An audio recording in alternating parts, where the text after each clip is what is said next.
Well, this is great. We're so grateful to Alberta for joining us today, having become a mother again for the second time 2 weeks ago. She's got a gorgeous little boy called Judah. And I know it's not easy always to juggle and to come and speak at conferences. So we are really grateful. So Alberta has the website Homegrown Sunshine and writes a blog. And I've just been following her for a while and reading what she's got to say. And I thought I would really like to have Alberta come and speak at Learn Free, because at Learn Free we want to really empower parents and empower mothers who home educate particularly, but we would like to empower, I think, all mothers really, to make good decisions for their families. So Alberta, welcome.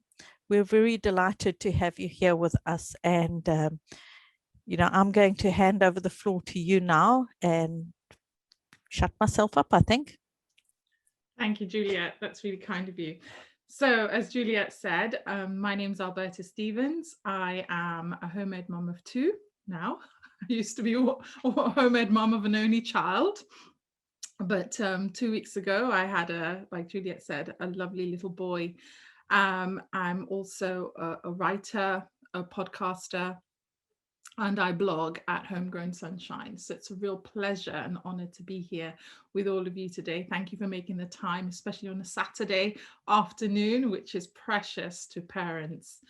As you probably would have seen from the overview of the talk, what I want to share with you today is my experience as a Black urban dwelling home educator who has actually gone through quite a journey to arrive at the point of home education. It isn't something that I started out wanting to do. Actually, if you had met me 4 years ago and said you would home educate, I would have thought that's a lie. There was no way I would ever do that. It's just because I'd never heard of it. I never knew anybody who had done it.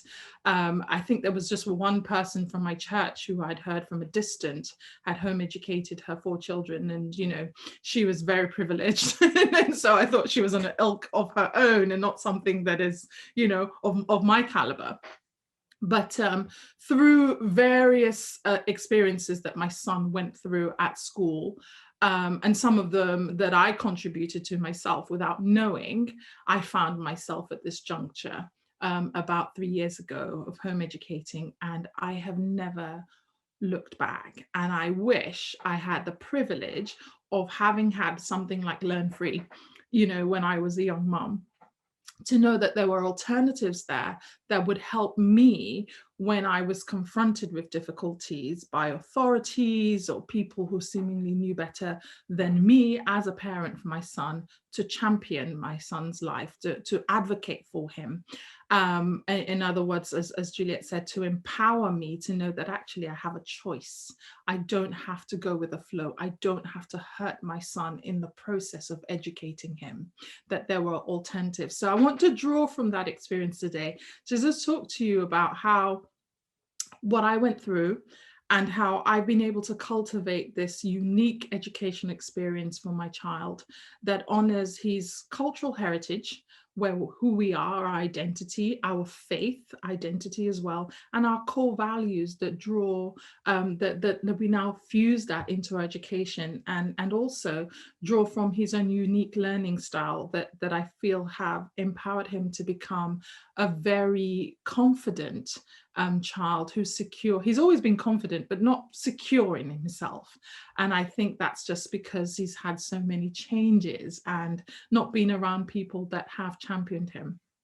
So I'm going to start with just telling you a little bit about that story, and then we'll move on to talking about some of the things that I think that if you are in this trajectory at this moment, whether you're a new home educator, whether you're a parent who's exploring, or whether you are somebody who's been home educating for a while and you're looking for just a refresher, my sort of maybe 10 points that I would say, here are the things that I think you need if you want to champion your children's education, if you want to really move forward as the person who as a parent who know your child more than anybody else, because obviously you know that we are in, I think you've heard this already in the conference so far, that there is an agenda for our children where the state feels that the children belong to them. They are their assets, as it were. And those of us who believe, and I am certainly one of those people that believe, you know, my child belongs to me. And that's it, full stop, or my child belongs to the family or to God over and above everything else. So anyway, let me start with a little analogy that came to me actually this week. So as I said, I've just had a baby. And my son was actually born in the Middle East, and I was an expat working in Qatar at the time. And for Middle Easterners, obviously they are very race, nation-based sort of people. So children, there's no question of it, belong to family, right? And if you're an expat, you're on your own. So I didn't even have a midwife come to my house. I didn't have health visitors. I didn't have any of that. It was just doctors, nurses, out of the hospital, and you're on your own. If you can afford it, you can get a doula or whatever, and somebody or family and support. So that was it. And that was my norm. Also being Sierra Leonean, I think in Africa, you have a wide network of family support, but there isn't the state expectation that follows you into your home when you have a baby, right? Your mother comes in and helps, or your aunt, and so on and so forth. So I wasn't expecting this. So you can imagine my shock when I came home, and every 2 days there was a midwife coming into my house who was telling me what to do with my baby. And about 3 days ago, I got a midwife who came in and said, your son isn't growing to the government standard. Did you know there's a government standard by which a baby ought to grow every day? They ought to grow 30 grams every day. Did you know that? and this is me as a home educator going, I beg your pardon? You want to interfere in this most intimate part of my relationship with my baby? You know, it's like, oh, you know, he hasn't lost any weight, but he's not gaining any weight. And do you need someone to come and teach you how to breastfeed and to... And so I thought, actually, I think I'm doing fine.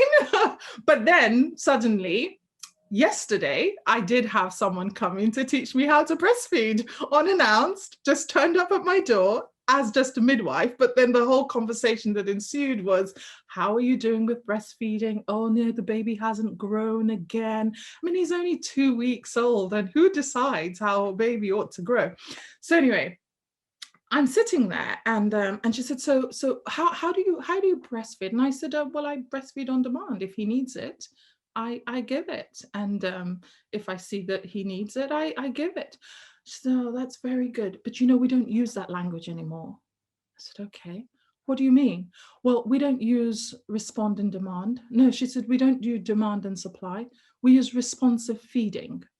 I said, okay, what does that mean then, madam? And she said, it means that it's not just when the baby needs the feeding, you as the mother needs to intuit also when the baby needs feeding, and you feed them. So it's got to be both of you collaboratively working towards this feeding experience. I'm looking at her going, seriously? That's what I do as a mother, use my instinct and intuition. Otherwise, if we weren't doing that, you know, there won't be a society. We would all be dead if parents didn't take this initiative, right? So, and then she turned around, which has been the case for the last 2 weeks, and said, oh, your son's not at school then? I said, no, he's not. That's usually where the conversation goes.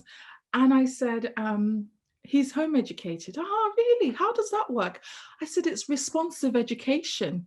I give him what I think he needs, and I give him what he demands of me, and that's how it works. So, ladies and gentlemen, today I want to talk to you about my responsive education with my child. And so she left. We were really pleased with each other. She didn't ask any more questions about home education, and I'm hoping that the social worker wouldn't turn up suddenly. But I tell this story not just because I think it's funny, patronizing, and ludicrous, but to illustrate the relationship that I think parents are put under, or made to feel about their children. The fact that, I think this has been elaborated quite a bit in the conference, that in the UK, well, many other parts of the world, it's happening as well, where parents, that there's just this pressure on parents to feel incapable of raising their own children. And I can imagine that if I wasn't a mum, or I hadn't had a child before, let's say I'm in my early 20s or even a teenage mother, you know, I would be feeling anxious.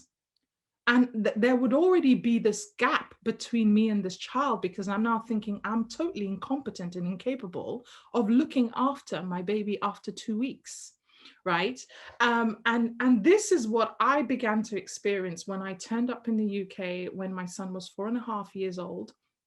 I grew up in the UK, so I kind of know how the system works, but I'd never had a child here, and it was a whole completely different ballgame. So when I came back in 2014 with my son, and I found this sort of patronizing, authoritative relationship between representatives of government, whether it's been the health sector or education sector, and myself as a parent, it was totally bewildering for me. As far as I understood, it had always been my responsibility to raise my son. His spiritual, his emotional, his psychological development are all my responsibility. As far as I was concerned, I delegated his education, or the education of his mind, or skill sets, if you like, to the school for a set period of time, and the rest of the time he is my child, and questions should be asked of me before anything is done to him or said to him outside of those realms. So you could imagine my bewilderment when I just didn't see this happening at all. At 4.5 years old, my son could read. He was writing his name. So he's a little bit advanced for his age. When we arrived, so I put him in a tiny little private school of 40 children, like 8 kids in a class. And because he could read and write, they escalated him into year 1. He was 4. And, you know, being the sort of new fresh mum that I was, I thought, oh, that's great. He's very advanced for his age and he's in year 1. This is brilliant. Little did I know at the time the impact that that would have on his ability to play and just be a child. Little did I know that that would erode his opportunity to just progress naturally and to continue enjoying his education, because now he's been forced to write sentences. And after you write a sentence, the next thing is to do a paragraph. And the next thing is to do 2 paragraphs, cursive writing, all happening within a space of a term, to a point where he got to this place where he no longer wanted to do any writing. He just froze, went to school. He's asked to do any writing, he won't do it. He won't budge. And as you all know, if those of you who ever had your kids at school would understand that writing is the number 1 evidence that teachers have to demonstrate their work. So if a child does not demonstrate or give them evidence, then they haven't done their work and you have a problem. So this suddenly made my son the priority of every teacher's class. And it also made my life difficult, because suddenly when your child is not performing in the class, then it's a parent's responsibility, right? But if, you know, he's doing what he's supposed to do, then it's a teacher's responsibility. So anyway, it is what it is. So I will come every day to pick up my son. It's like, oh, he hasn't done his work again, and he this hasn't done that. And my first mistake was this, being naive. I tutored the academic pressure. I thought work hard, play hard. If the teacher says you must do this, you have to do it. So I'd come home, I'd put pressure. I mean, he was little, he's 4. So I was pandering to this, going on 5, not realizing the damage I was doing to our relationship, right? The second thing I also did was that I placed him in an environment, or in environments that didn't prioritize his need for cultural identity. Yeah. And by that, I meant that he was often always in all white environments. Now, that wasn't a problem for me, but it certainly was a problem for the environment that he was in, because he was always seen as different. And maybe for me, because I'd grown up in the UK and I'd grown up in environments where I'm often the only Black person, but I as an adult, you've had years of learning how to deal with these things. I didn't know how hard it would be for a young child to navigate, a child who's never had to question who they are, whether they're loved, whether they're accepted. So that was the other thing that was happening at school, that he was always the odd one out, the one that looked different. So he would come home and say things like, "Oh, Mom, you know, why can't my eyes be blue? And why can't I have blonde hair?" Right. So that was another thing that was happening in the background for him too, that again, I didn't really pay attention to. I just thought, oh, don't worry, you know, that's never going to happen. That's not in your DNA. I'm Black, your dad's Black, and, you know, that's what it is. So didn't pay attention to that. So these things began to play in the background of his psyche. And I realized that the academic pressure at the school, it was a private school where he was, just wasn't worth anything. It was making him unhappy. It was making him stressed. So I put him in another school that was a Church of England state school. And so he moved from a tiny school of 40 children with 8 kids in a class to a school of 30 children in a class that is overstimulating, lots going on in the background. Boom, sensory issues began to appear. And perhaps they were always there, and perhaps I'd always created an environment that adjusted to his sensory needs, so it didn't matter. It didn't make him feel different. It didn't make him feel weird. And that's the case for a lot of home ed kids who have additional needs. The home environment is adapted to that anyway. So it really doesn't matter, except when you're at school. So he turns up in a state school that's full of mixed abilities, different backgrounds, and then the anxiety began to manifest in being in this class where the academic level's very low, there's lots going on, overstimulation, and all of a sudden, he begins to become the naughty kid, right? Because he can't function, he can't focus, there's too much going on in the class. And their response to his sensory needs was to put him in detention half the time of the day, because that's what they do with children who don't comply. So once this, I mean, he's very articulate. Once this came to my attention, I began to have meetings. And so the battle cry began, and I'm thinking, no, this is not my child. No, he is not your stereotypical, you know, council estate, gangster, Black boy, whatever these stereotypes that you want to have. No, that's not the case. And that for me at the time was what I was thinking, that's what people think. I really wasn't thinking that this was an issue that expanded well beyond cultural norms. It's just the way children were treated, like factory settings. If you don't fit the norm, then you're odd, then this is how we deal with it. Rather than take time to find, you know, OTs and inclusive teachers that could support children with additional needs, they were just demonized and placed in detention with other children who had probably more intense needs, and it just got worse. So I realized, okay, it's time to move to another school. So I put him in another school. And this school I really liked. I liked their academic outlay. I loved the way they teach. It was very topic based. It wasn't just English and maths, which was just a death of well, our experience. He found it boring. So did I, because I helped him with the homework.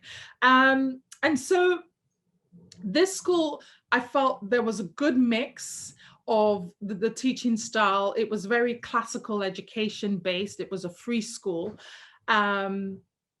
However, again, there were the issue of writing came to play.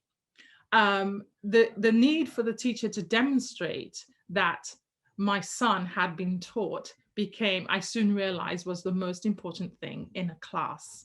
And because my son seemingly is bright, he can articulate anything, there was no empathy for him in his inability to demonstrate or evidence what he knows. Because as far as the teacher is concerned, if you can explain it, you can write it.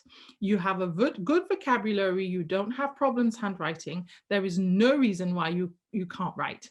So, and I went into the school armed with OT reports, different reports that I've had, experiences in different schools, evidence of what he can and can't do. So I'd realized that I needed to advocate for my son, and I was expecting empathy, but there was none.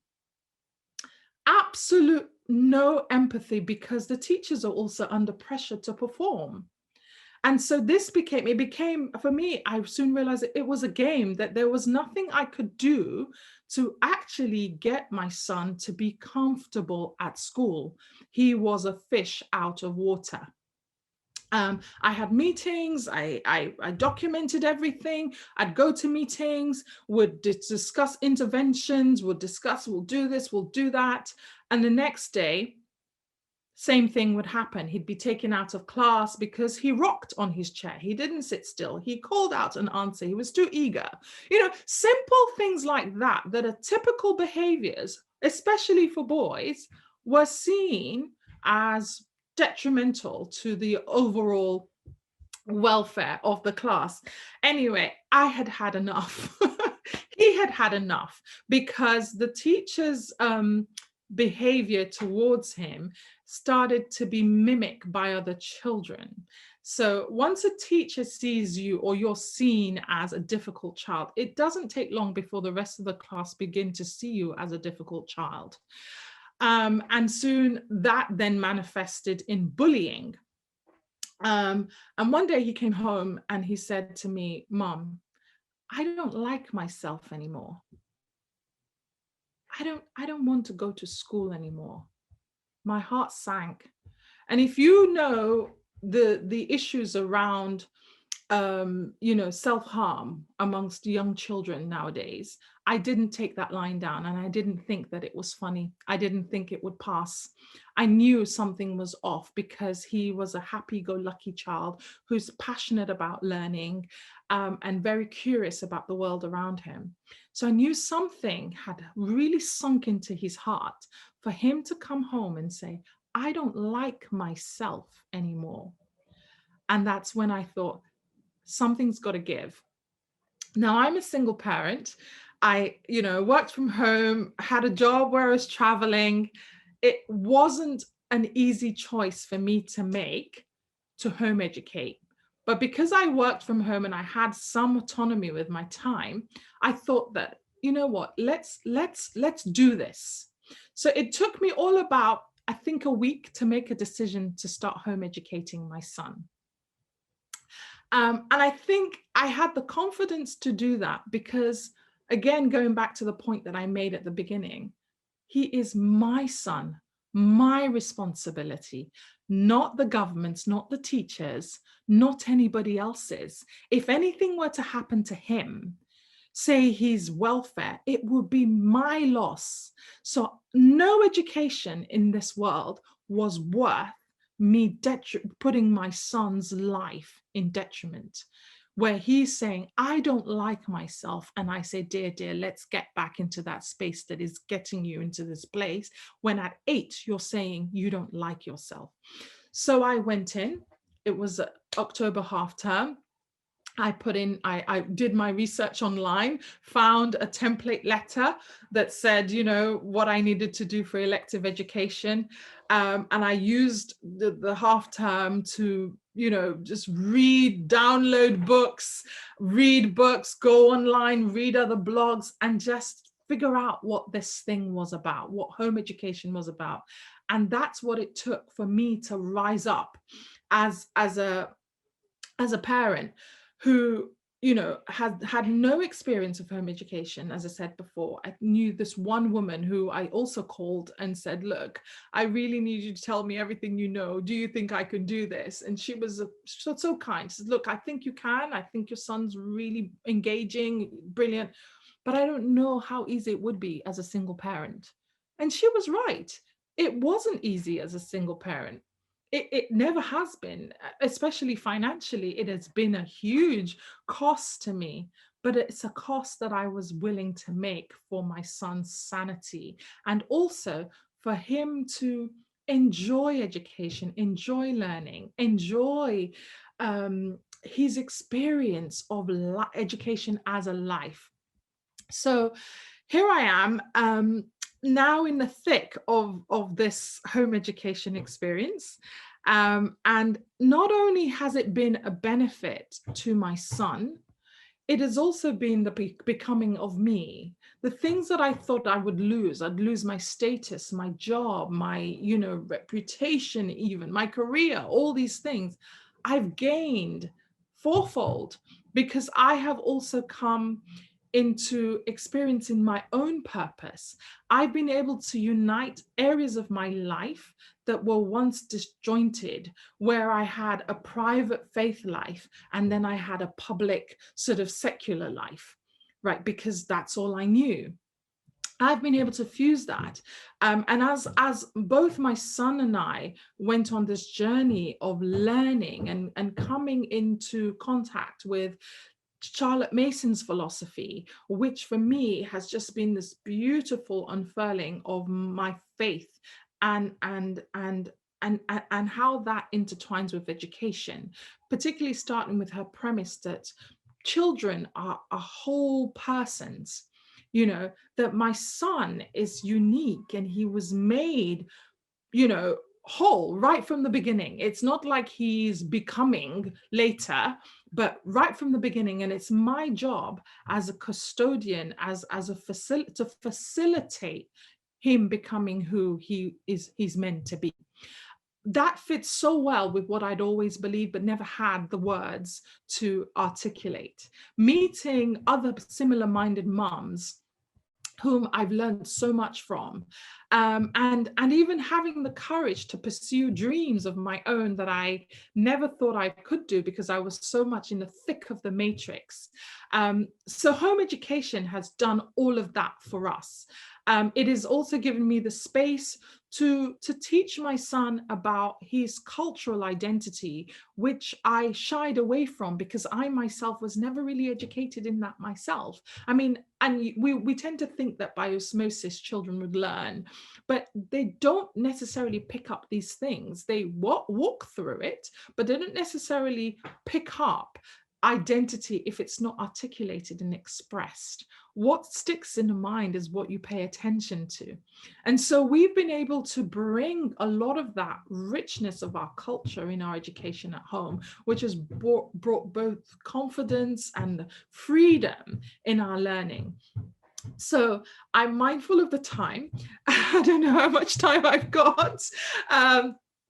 But I just wanted to run through a couple of things that I think, if you are perhaps in that juncture in your life where you're thinking, you know, how do I do this? You know, my son's struggling, or, you know, you're probably not a home educator. I think most of you already are here.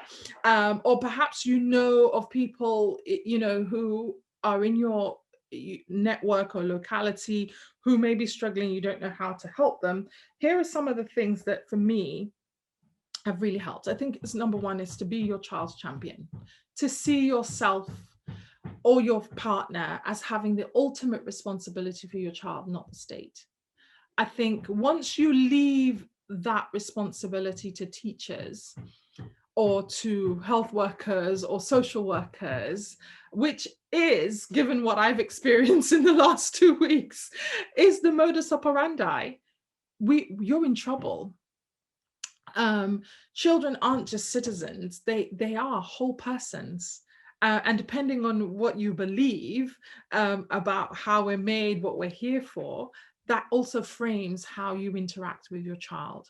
I think the second thing that's really important is to cultivate a philosophical understanding of your child and their purpose, which I've inferred to on this earth, and on one that goes beyond that goes beyond scoring them against standardized government criteria. Your child isn't just worthy because they've passed an exam or because they're good at a particular sport or music ability or this, that, and the other. They're not just a sum of their skills and abilities, right?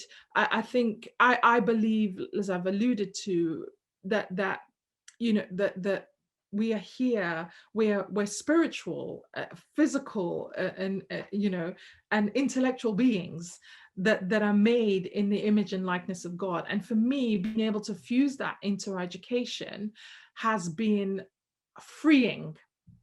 It's also helped to ground me when my son doesn't always align with, or when I don't even align with the values that we stand for. And I think it's really important to study your children. Number 3, I think pay attention to their strengths, pay attention to their weaknesses, their quirks. Had I not taken time to do that, I probably will still be listening to teachers who would say, oh no, he's fine, there's no problem, I think he's exaggerating a little bit, he's fine, he's such a bright boy, he'll be okay, let's just make this adjustment here and there, and still have my child in schools that were crushing his spirit. So I think it's important to pay attention to our children's behavior.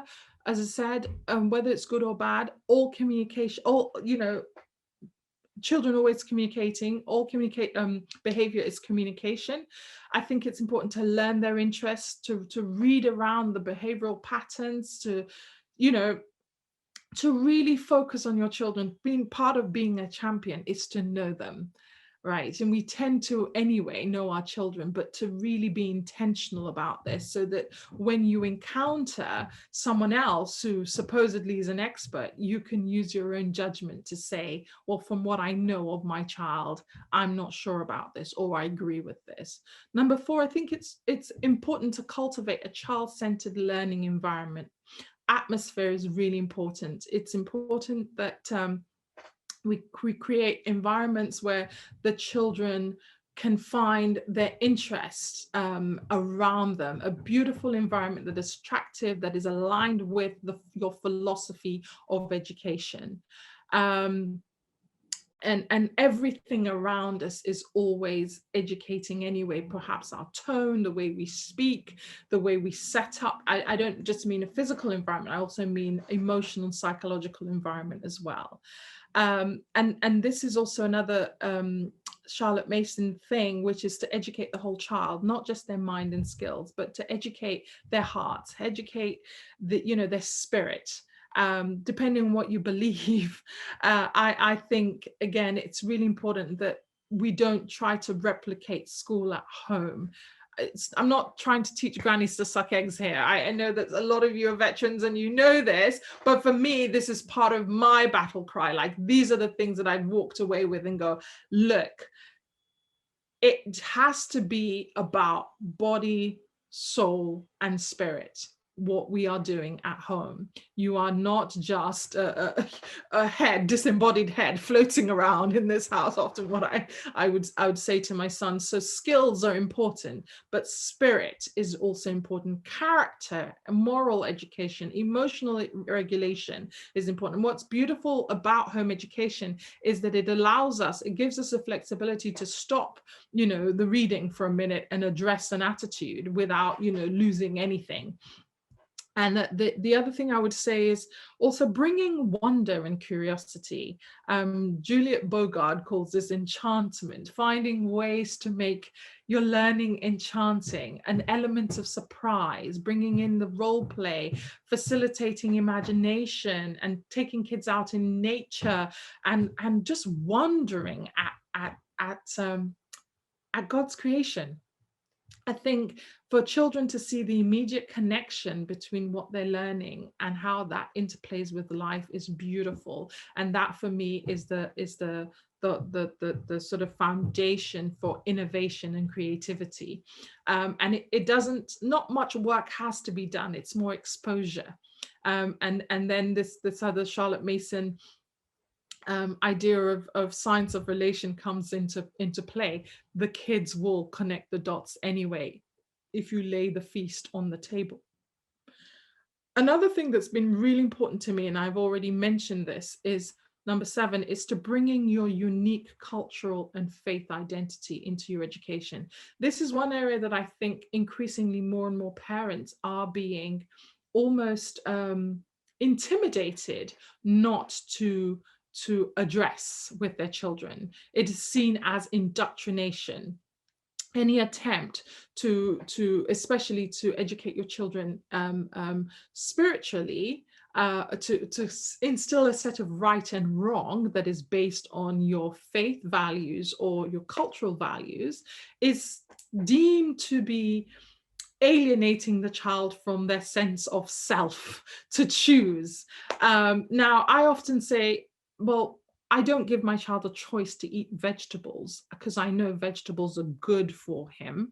I would put vegetables on the table. I will encourage him to eat vegetables. So why wouldn't I do that for something that I know has made me a better person, which is my faith, or trying to be a better person? And why would I shy away from that as a parent?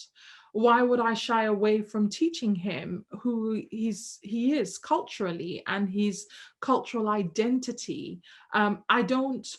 I was doing this before the situation of Black Lives Matter emerged last year, because of experiences we've had in the public arena in schools where the color of his skin has been a reason why a 5-year-old girl had not wanted to hold his hand to walk into a class.